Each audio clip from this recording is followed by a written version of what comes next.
ബന്ധപ്പെട്ട ഒരു വാർത്തയാണ്. നെതർലൻഡ്സ് പൗരനിൽ നിന്ന് പല തവണകളായി മലയാളി യുവാക്കൾ 125 കോടി രൂപ തട്ടിയെടുത്തതായി പരാതി.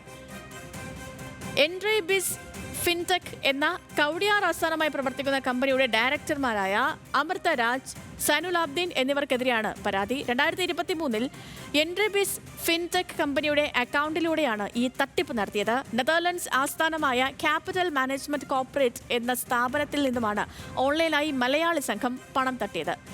കൗഡിയാറിലുള്ള കമ്പനി ആക്സിസ് ബാങ്കിന്റെ പാലക്കാട് ശാഖയിലെ അക്കൗണ്ട് ഉപയോഗിച്ചാണ് ഈ തട്ടിപ്പ് നടത്തിയത്.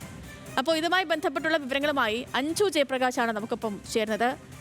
Anju, good morning. തട്ടിപ്പെന്ന് പറഞ്ഞാൽ ചില്ലറ തട്ടിപ്പല്ല, കോടികളുടെ തട്ടിപ്പാണ്. 125 കോടിയുടെ തട്ടിപ്പ്. ഇതിലൊരു വിശ്വാസവഞ്ചന അടക്കം നടന്നിട്ടുണ്ട് എന്ന് മനസ്സിലാക്കുന്നു. അറിയില്ല, അഞ്ജു പറയുമ്പോഴാണ് കൂടുതൽ കാര്യങ്ങൾ മനസ്സിലാകുന്നത്. ഈ സംഭവം എന്താണെന്നുള്ള വിവരങ്ങൾ വേണം.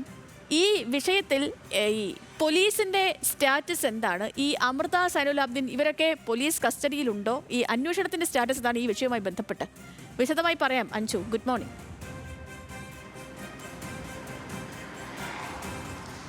Good morning. സാധാരണഗതിയിൽ ഈ മലയാളി യുവാക്കൾ പറ്റിക്കപ്പെട്ടു അല്ലെങ്കിൽ മലയാളികൾ പറ്റിക്കപ്പെട്ടു എന്ന വാർത്തകൾ നമ്മൾ പതിവായി കേൾക്കാറുണ്ട്. പക്ഷേ 2 മലയാളി യുവാക്കൾ ചേർന്ന് നെതർലൻഡിലെ ഒരു കോർപ്പറേറ്റ് ലോയറെയാണ് പറ്റിച്ചിരിക്കുന്നത്. അതും ഓൺലൈൻ ആയിട്ടുള്ള തട്ടിപ്പ് കൂടിയാണിത്. 126 കോടി രൂപയാണ് തട്ടി എടുത്തിട്ടുള്ളത്. പക്ഷേ അതിൽ 1 കോടി രൂപ അവർ മടക്കി കൊടുത്തിട്ടുണ്ട് എന്നത് മനസ്സിലാക്കാൻ സാധിക്കുന്നുണ്ട്. ഒരു വെർച്വൽ, അതായത് ഇവരുടെ ഒരു കമ്പനി എന്ന് പറയുന്നത് ഫിൻടെക് എന്ന് പറഞ്ഞിട്ടുള്ളൊരു കമ്പനി, അത് എന്ന് പറയുന്നത് അതൊരു വെർച്വൽ അഡ്രസ്സ് മാത്രമാണെന്നാണ് പോലീസ് പറയുന്നത്. അങ്ങനെ ഒരു സ്പേസ് കമ്പനിക്ക് കവടിയാറിലില്ല എന്നാണ് മനസ്സിലാക്കുന്നത്. ഈ തട്ടിയെടുത്തിട്ടുള്ള 125 കോടി രൂപ തേടി നെതർലൻഡ് പൗരൻ ഒടുവിൽ ഈ കേരളത്തിലേക്ക് എത്തുകയും ഈ സ്ഥാപനത്തിൻ്റെ അഡ്രസ്സ് പരതി ഈ കവടിയാറിൽ ഉൾപ്പെടെ നടക്കുകയും ചെയ്തിട്ടുണ്ടായിരുന്നു. അങ്ങനെ അവസാനമാണ് പോലീസ് സ്റ്റേഷനിലേക്ക് എത്തിച്ചേരുന്നത്. അങ്ങനെ പോലീസിനോട് കാര്യങ്ങൾ തുറന്നു പറയുകയും പരാതി നൽകുകയും ചെയ്യുകയാണ് ചെയ്തത്. പക്ഷേ കോടികളാണ് തട്ടിയെടുത്തിട്ടുള്ളത്. 1-2 കോടിയല്ല, 125 കോടിയാണ്. അപ്പോൾ പോലീസ് അതിൽ അന്വേഷണം നടത്തിയപ്പോഴാണ് അത് വെർച്വൽ അഡ്രസ് ആണെന്നും അത്തരത്തിലൊരു സ്പേസ് ഇല്ലെന്നും മനസ്സിലാകുന്നത്. തട്ടിയെടുത്ത ആളുകളുടെ പേര് വിവരങ്ങൾ ഉൾപ്പെടെ അതിൽ നിലവിൽ ഇപ്പോൾ പരാതിയുടെ അടിസ്ഥാനത്തിൽ പോലീസ് കേസ് എടുത്തിട്ടുണ്ട്. പക്ഷേ പ്രതികളെ കുറിച്ച് യാതൊരു വിവരവും പോലീസിന് ലഭ്യമല്ല എന്നതാണ് മനസ്സിലാക്കാൻ സാധിക്കുന്നത്. അമൃതരാജ്, സൈനുലുദ്ദീൻ എന്ന് പറഞ്ഞ 2 യുവാക്കളാണ്, മലയാളി യുവാക്കളാണ് നെതർലൻഡ് പൗരിൽ നിന്ന് 125 കോടി രൂപ തട്ടിയെടുത്തിട്ടുള്ളത്. ഈ തട്ടിപ്പ് നടന്നിരിക്കുന്നത് സേതു 1 മാസം കൊണ്ടാണ്. 2023 ജൂൺ ജൂലൈ മാസത്തിനിടയിലാണ് ഇത്രയും കോടി രൂപ ഇവർ ഈ നെതർലൻഡ് പൗരന്റെ അക്കൗണ്ടിൽ നിന്ന് ഇവരുടെ അക്കൗണ്ടിലേക്ക് കൈക്കലാക്കിയിരിക്കുന്നത്. മാത്രമല്ല, വലിയ കോടിയുടെ തട്ടിപ്പായതിനാൽ ഇത് പോലീസിൽ നിൽക്കില്ല, ഇത് ക്രൈംബ്രാഞ്ച് അന്വേഷണത്തിലേക്ക് പോകുമെന്നതിൽ സംശയമില്ല.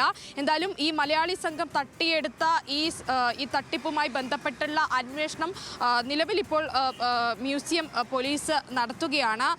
ഈ ക്യാപിറ്റൽ മാനേജ്മെന്റ് കോർപ്പറേറ്റ് എന്ന സ്ഥാപനത്തിനെ വഞ്ചിച്ചുകൊണ്ടാണ് ഈ യുവാക്കൾ ഇത്രയും തുക തട്ടിയെടുത്തത്. അതായത് ഒരു കമ്പ്യൂട്ടറിന്റെ മുന്നിൽ ഇരുന്നു കൊണ്ട് എന്തും സാധിക്കാൻ കഴിയും എന്ന് കാണിക്കുകയാണ് ഈ തട്ടിപ്പ് സംഘം. അത്തരത്തിൽ സാധാരണ രീതിയിൽ നമുക്ക് തട്ടിപ്പ് വരുന്നത് ഈ അതായത് വിദേശ പൗരന്മാരിൽ നിന്ന് അല്ലെങ്കിൽ മറ്റ് സംസ്ഥാനങ്ങളിൽ നിന്നൊക്കെയാണ് മലയാളികൾക്ക് തട്ടിപ്പിരയാകുന്നതെങ്കിൽ ഇത് നേരെ തിരിച്ചാണ്. 2 മലയാളി യുവാക്കളാണ് അതിവിദഗ്ധമായിട്ട് ഈ 125 കോടി രൂപ നെതർലൻഡിലെ ഒരു പൗരിൽ നിന്ന് തട്ടിയെടുത്തിരിക്കുന്നത്. എന്തായാലും ഇവർക്കായിട്ടുള്ള അന്വേഷണം ഇപ്പോൾ ആരംഭിച്ചു കഴിഞ്ഞതായിട്ട് പോലീസ് വ്യക്തമാക്കുന്നുണ്ട്. എന്തായാലും അന്വേഷണം ക്രൈംബ്രാഞ്ച് ഏറ്റെടുക്കാനുള്ള സാധ്യതയും കാണുന്നുണ്ട്. സേതു. ശരി അഞ്ജു, വലിയൊരു തട്ടിപ്പിന്റെ വാർത്തയാണ് അഞ്ജു ജയപ്രകാശ് ഇപ്പോൾ പുറത്ത് വിട്ടിരിക്കുന്നത്. നെതർലൻഡ്സ് പൗരനിൽ നിന്ന് മലയാളികൾ പണം തട്ടിയതുമായി ബന്ധപ്പെട്ടുള്ള വാർത്ത. അതും നമ്മൾ ഈ പറയുന്ന പോലെ ചെറുതൊന്നുമല്ല, 125 കോടിയുടെ വമ്പൻ തട്ടിപ്പ്. ഓക്കെ അഞ്ജു, ശരി.